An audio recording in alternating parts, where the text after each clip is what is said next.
Bonsoir à tous et à tous, bienvenue sur la chaîne 11 la chaîne qui parle de foot simple et efficace.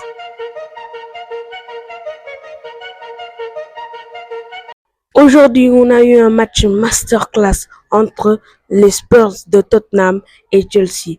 Pour ceux qui n'ont pas vu le match était seulement incroyable. Le match est terminé sur le score de 4-3 en faveur de Chelsea. Vraiment, moi, j'ai adoré ce match. Le match était exceptionnel. Mais si on doit commencer, les Spurs ont très vite ouvert le score. En moins de 15 minutes, ils ont mené 2-0 à cause de deux erreurs de Cucurella. Cucurella, sur les deux buts, il a glissé deux fois, même si après il a changé de crampon. Le premier buteur, c'était Dominique Solanke, qui a marqué son premier but contre Chelsea avec le maillot des Spurs. Vraiment, ils ont marqué dès la 5e minute, si je ne me trompe pas. Ensuite, il y a eu un but de Kulusevski. Très rapidement, c'est venu. Ils ont mené 2-0 sur deux glissades de Cucurella. Ensuite, Cucurella est parti, il a changé ses crampons. On pensait que c'était faux, mais vraiment, après ça, il est devenu quelqu'un d'autre sur le terrain. Ensuite, il y a eu très rapidement un but de Jadon Sancho pour le 2-1. Ensuite, ils sont partis sur leur, pour la mi-temps. Puis, on a eu un but de Cole Palmer. Cole Palmer qui a inscrit un doublé aujourd'hui. Doublé sur penalty. Et moi, on s'en rend pas compte, mais Cole Palmer, il est sur 12 penalty, 12 buts. 12 buts. Tous les 12 penalty, il les a inscrits. Il est à 100% de réussite sur les penalty depuis qu'il est à Chelsea. Vraiment, tout ce qu'il frappe, ça rentre. Tous les penalty qu'il frappe, ça rentre. Vraiment, c'est rare que tu vois quelqu'un avec autant de précision. Aujourd'hui, il a inscrit deux penalty. On a aussi eu un but de Enzo Fernandez pour le 4-2. Puis, on a eu un but de Minton vers la dernière minute, mais ça n'a pas suffi pour que Tottenham revienne au score. Aujourd'hui, Tottenham a perdu sur le score de 4-3. Maintenant, Chelsea qui revient à 4 points de Liverpool, pardon. À 4 points de Liverpool. Et Liverpool qui a un match en retard, certes, mais quand même 4 points de Liverpool et qui prend un peu plus d'avance, notamment sur Arsenal qui a fait match nul aujourd'hui et sur Manchester City aussi qui a fait match nul. Donc, faut faire attention à Chelsea car cette saison, ils sont métamorphosés et ils sont vraiment presque sûrs qu'ils vont être en Ligue des Champions, mais ils sont vraiment un sacré concurrent pour le titre. On pensait qu'ils seraient là juste pour la Ligue des Champions, mais non, ils sont des prétendants au titre. Pendant que Tottenham, qui sombre de plus en plus, qui sont 14e, qui sont 11e, et là, ils descendent de plus en plus.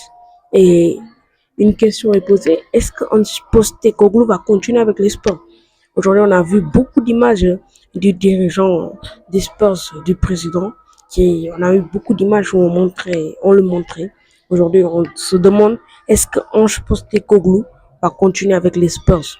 Dans ce mercato d'hiver, Tottenham, mieux vaut qu'ils font beaucoup d'achats, notamment en défense. Aujourd'hui, on a eu le retour de Romero et de Van de Ven, mais eux deux, ils ont eu des difficultés. Ça fait extrêmement longtemps que deux qui n'ont pas joué. On a eu Romero qui est sorti sur blessure aujourd'hui même. Notamment, je pense que c'est une crampe parce que manque de rythme physique.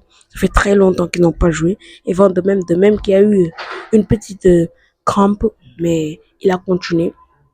Juste des blessures physiques, mais il avait besoin aujourd'hui d'une charnière. Quand tu as des attaquants comme Pedro Neto, comme Sancho, vraiment tu as besoin.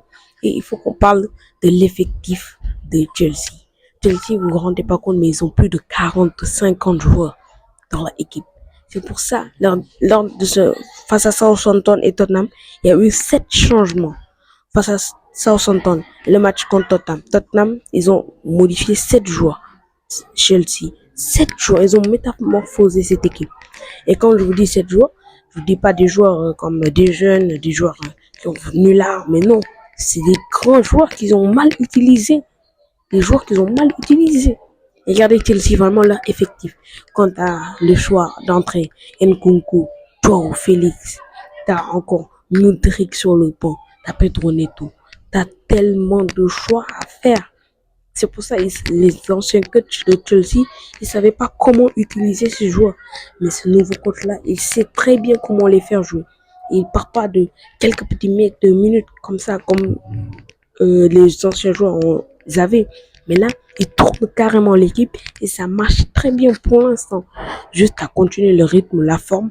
On verra bien qu'est-ce qui va se passer dans le futur parce que moi, cette équipe, vraiment, Chelsea, ces dernières années, c'était pas un haut tableau. Hein. C'était presque chaque fois en bas. Même cette saison, ils jouent la Conference League.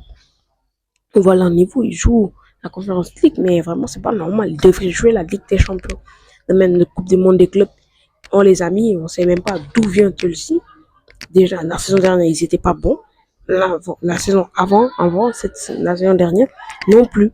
Alors, qu'est-ce que fait Chelsea dans la Coupe du Monde des clubs? Peut-être ils ont fait un excellent début de saison, mais c'est pas une raison.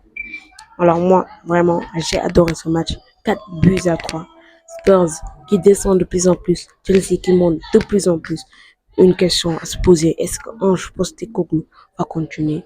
Est-ce qu'il va partir?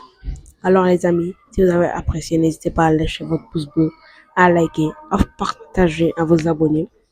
Et on se retrouve pour mardi pour le débrief entre le Barça et le Borussia Dortmund. On se dit à la prochaine.